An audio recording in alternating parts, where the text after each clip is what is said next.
नमस्कार छात्र मित्र, मैं हूँ लुहार बिल्किस बानो। कक्षा 10 विषय हिंदी मिश्र प्रयुक्ति अभिगम। छात्र मित्रों, मैं आपको एक कहानी दिखाती हूँ। उसके आधार पर मैं आपसे कुछ प्रश्न पूछूंगी, जिसके उत्तर आपको नीचे कमेंट बॉक्स में लिखकर देने हैं।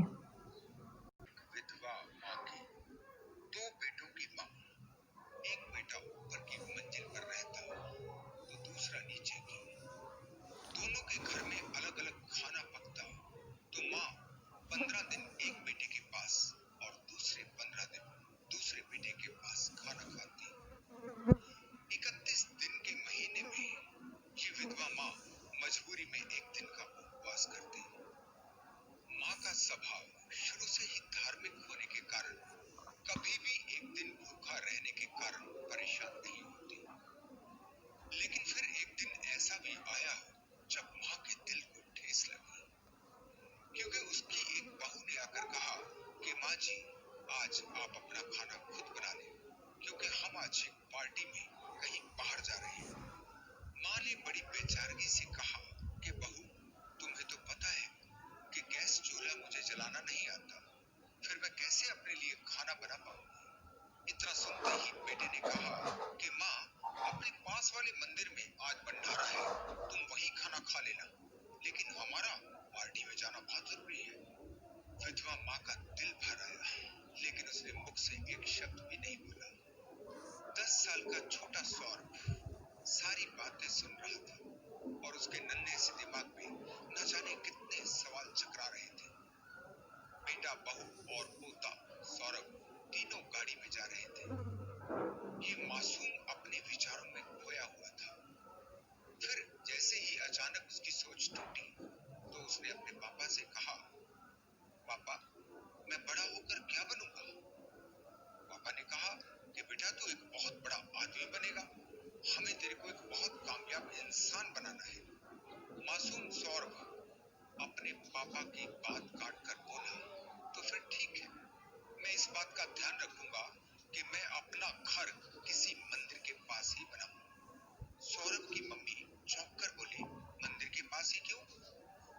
बड़ी मासूमियत से उसने कहा कि जब मेरी शादी हो जाएगी और हमें भी ऐसे ही किसी पार्टी में जाना होगा, तो आपको भी तो मंदिर के भंडारे की जरूरत पड़ेगी ना।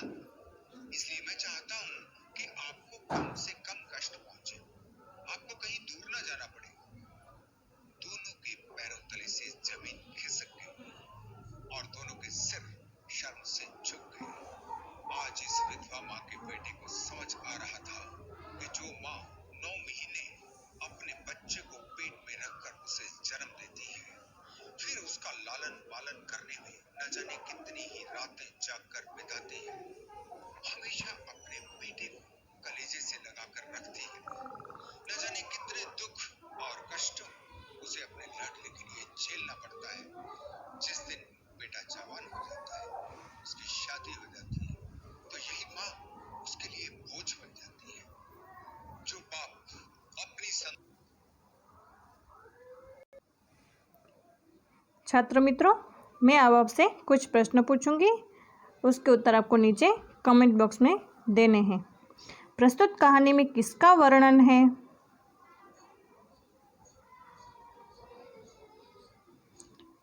प्रस्तुत कहानी में एक बूढ़ी औरत का वर्णन है। इस कहानी में कौन दुखी है? इसका उत्तर आप नीचे कमेंट बॉक्स में लिख दें। इस कहानी में बूढ़ी औरत दुखी है। हाँ, तो छात्र मित्रों, आज हम एक ऐसी ही बूढ़ी औरत की कहानी पढ़ेंगे जिसका शीर्षक है बूढ़ी काकी,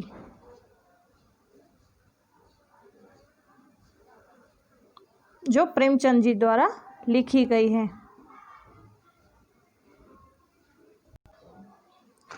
बूढ़ी काकी के लेखक है प्रेमचंद।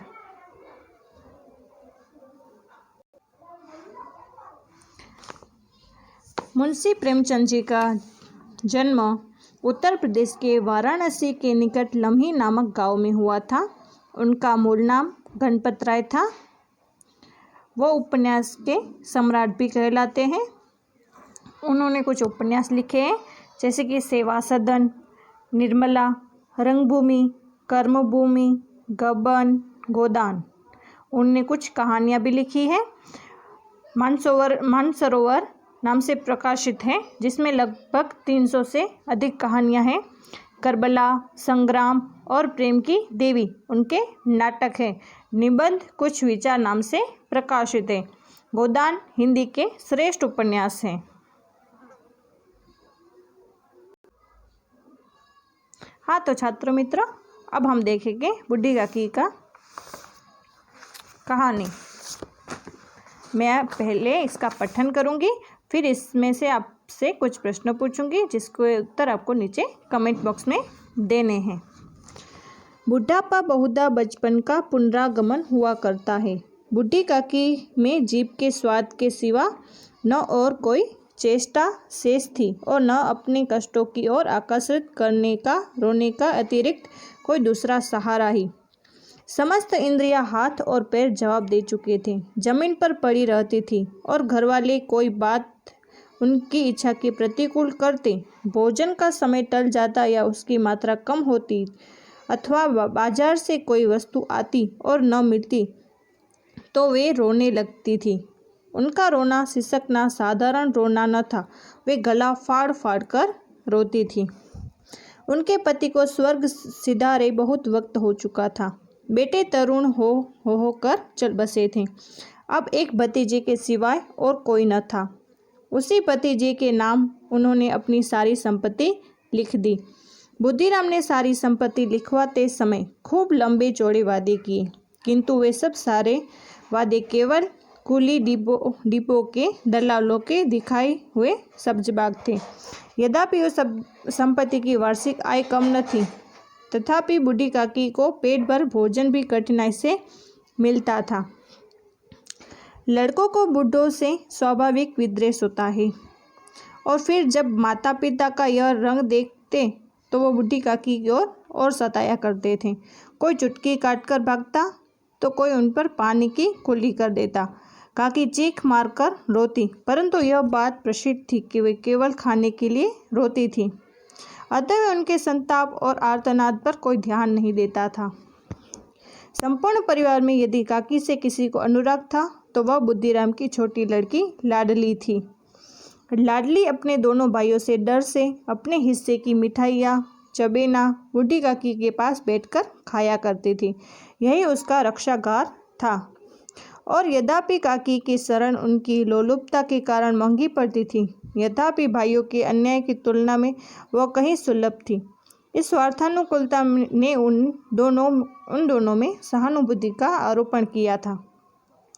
रात का समय था। बुद्धिराम के घर शहनाई बज रही थी और गांव के बच्चों का झुंड विस्मयपूर्ण नेत्रों से गाने के रसास्वाद कर रहा था।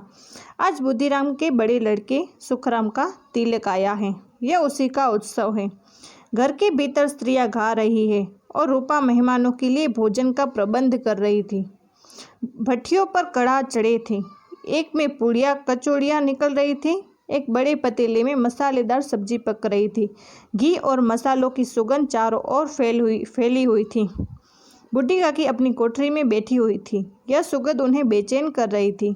वे मन ही मन में सोच रही थी, इतनी देर हो गई, कोई भोजन लेकर नहीं आया। मालूम होता है यह सब लोग भोजन कर चुके हैं। यह सोचकर उन्हें रोना आया, परंतु अपशकुन के डर से वो रो ही नहीं सकी। बूढ़ी काकी की कल्पना में पूड़ियों की तस्वीर नाचने लगी। छात्र मित्र, मैं अब आपको इसके बारे में समझाती हूँ, फिर आप इसमें से आपसे कुछ प्रश्न पूछूंगी। कवि कहते हैं कि बुढ़ापा बचपन का पुनरागमन होता है। बूढ़ी काकी की कोई भी अंग काम नहीं करता था, केवल उनके जीभ ही काम करती थी। वो छोटी छोटी बातों पर रोया करती थी। जब कभी उन्हें भोजन न मिलता तो वो गला फाड़ फाड़ कर रोया करती थी। उनके पति का स्वर्गवास हो चुका था। जब बेटे तरुण हो कर चल बसे थे, अब उनके भतीजे के सिवा उनका कोई न था। इसलिए बूढ़ी काकी ने उसकी सारी संपत्ति बुद्धिराम के नाम कर दी थी। जब बूढ़ी काकी ने उन्हें संपत्ति नाम की, तब बुद्धिराम ने बड़े लंबे चौड़े वादे किए थे, लेकिन आज बूढ़ी काकी को खाना भी नसीब नहीं होता था। बूढ़ी काकी को एक वक्त का खाना भी बड़ी मुश्किल से मिलता था। छोटे लड़कों को बड़े आदमियों से द्वेष होता है, इसलिए आज भी बूढ़ी काकी से सबको द्वेष होता था। लेकिन बुद्धिराम की छोटी लड़की लाडली को उससे बड़ा प्रेम था।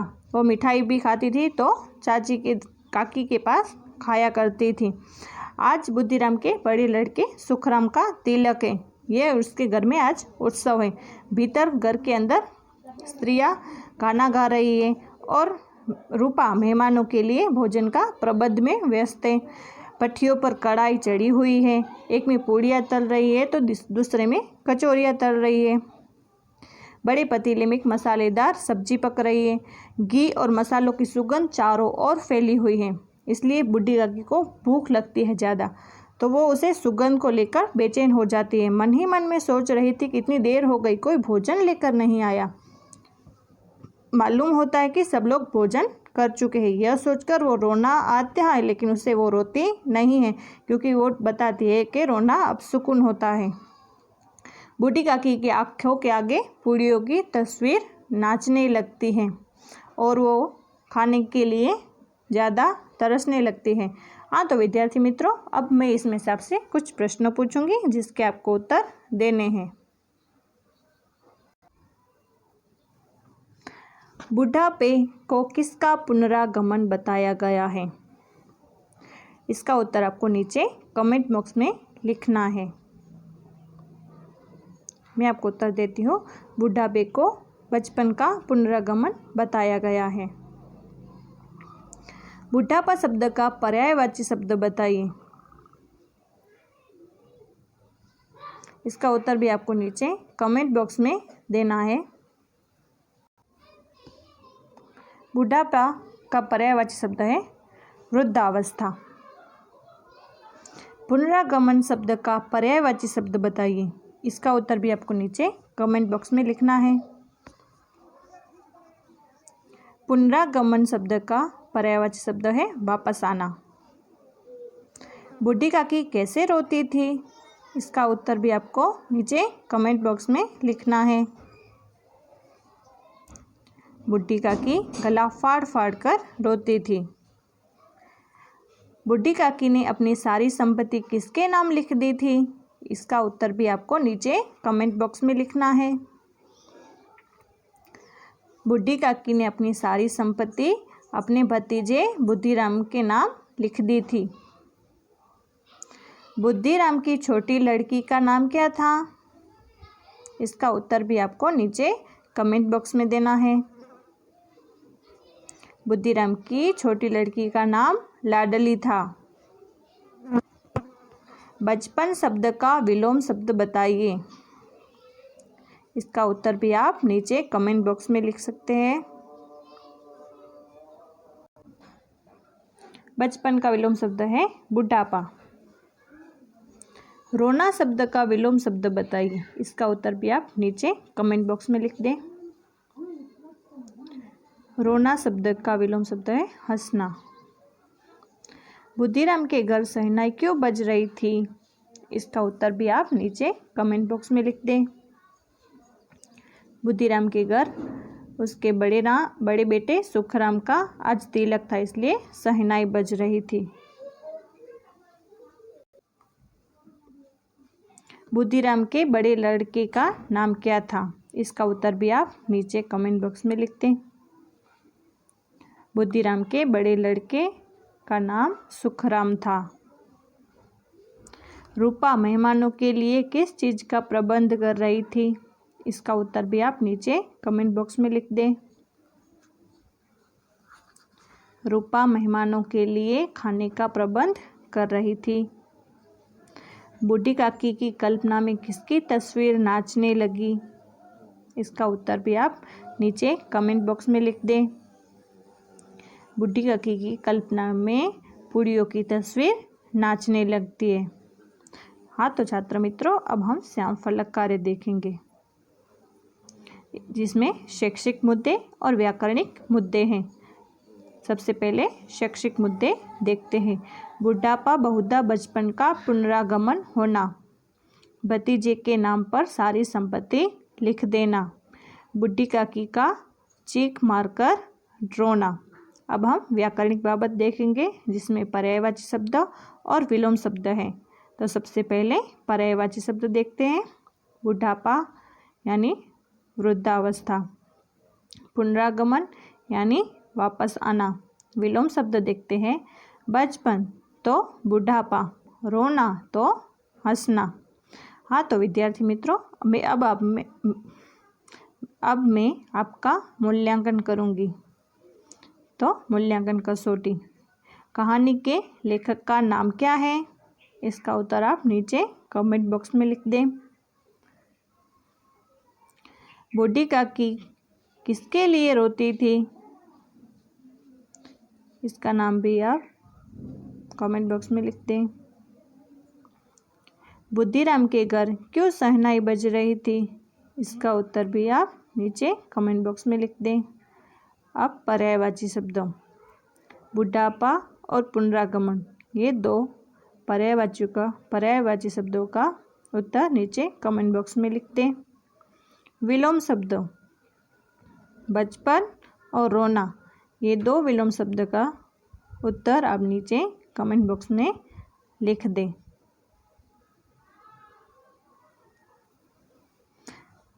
हाँ तो छात्र मित्रों, अब आप स्वाध्याय अपनी कॉपी में लिख लें। बुढ़ापा बहुधा बचपन का पुनरागमन हुआ करता है, आशय स्पष्ट कीजिए। ये स्वाध्याय है, आपको लिखकर लाना है। धन्यवाद छात्र मित्रों।